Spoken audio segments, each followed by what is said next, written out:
अब आ जाइए 4 जून को।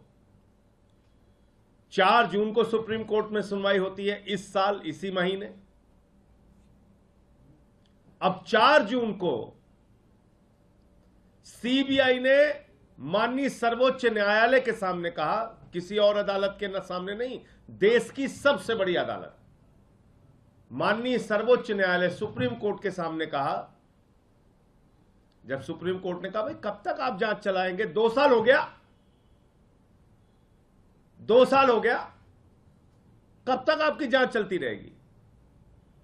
बोले सर साहब एकदम जांच पूरी हो गई, सब कुछ तैयार है साहब, बस 2 से 3 हफ्ते के अंदर हम फाइनल चार्जशीट दाखिल कर देंगे, अब हमको कोई जांच नहीं करनी। सुना होगा आप लोगों ने, यह भी आप लोगों की जानकारी में है। माने सीबीआई सुप्रीम कोर्ट को गुमराह कर रही है। इसका मतलब सीबीआई अपनी जांच पूरी कर चुकी थी। इसका मतलब सीबीआई को आगे जांच नहीं करनी थी।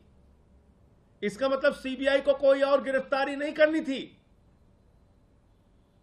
लेकिन सीबीआई वालों को बेचारों को क्या पता कि उनको अभी क्या क्या करना पड़ेगा। उसी बीच एक ऐतिहासिक फैसला ट्रायल कोर्ट का, ईडी कोर्ट का अरविंद केजरीवाल के मामले में आता है और वो फैसला यह कहता है ईडी के पास कोई सबूत नहीं है अरविंद केजरीवाल के खिलाफ। ईडी दुर्भावना से काम कर रही है अरविंद केजरीवाल के खिलाफ। ईडी के पास कोई मनी ट्रेल नहीं है, कोई सबूत नहीं है, पैसे की बरामदगी नहीं है और इसलिए अरविंद केजरीवाल निर्दोष हैं। ये ईडी कोर्ट ने, ट्रायल कोर्ट ने, माननीय न्याय बिंदु जी की जज की कोर्ट ने ये फैसला दिया और उसी बीच ईडी के लोग गैर संवैधानिक तरीके से, गैर कानूनी तरीके से, बगैर आदेश की कॉपी लिए हाईकोर्ट पहुंच जाते हैं और उस जमानत पर स्टे ले लेते हैं। अब केंद्र सरकार को लगा कि अरे ये तो केजरीवाल बाहर निकल जाएंगे। जिस सीबीआई ने कहा जांच पूरी हो गई है, 2 से 3 हफ्ते में फाइनल चार्जशीट दाखिल हो जाएगी, उसको केंद्र सरकार ने कहा, बीजेपी की सरकार ने कहा, मोदी की सरकार ने कहा जाओ तुरंत अरविंद केजरीवाल पे नया मुकदमा लिखो और उनको गिरफ्तार करो। जांच एजेंसियों का कितना खुला दुरुपयोग हो रहा है, इससे बड़ा कोई उदाहरण नहीं मिल सकता। तुरंत पहुंच गई सीबीआई जेल, 3 घंटे तक वहां पूछताछ किया, दूसरे दिन कोर्ट में हाजिर करा लिया, फिर उनकी गिरफ्तारी कर ली, फिर उनकी 3 दिन पुलिस रिमांड ले ली सीबीआई ने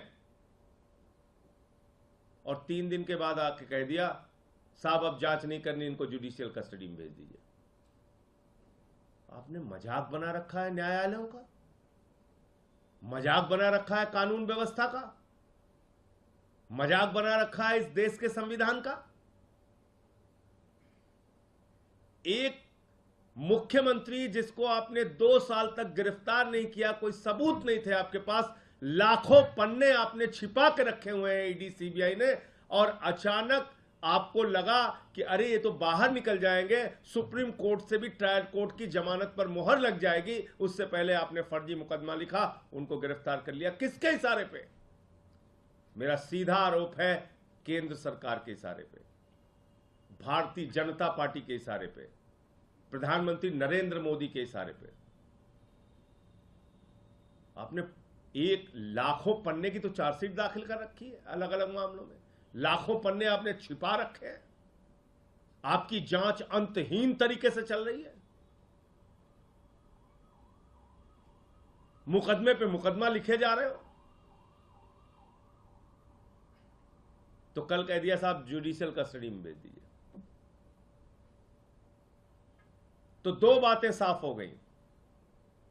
नंबर 1, मनीष सिसोदिया के मामले में कोई सबूत नहीं है ईडी और सीबीआई के पास, सिर्फ उनकी जमानत को रोकने के लिए भारत के सर्वोच्च न्यायालय में खुलेआम ईडी और सीबीआई के द्वारा झूठ बोला गया।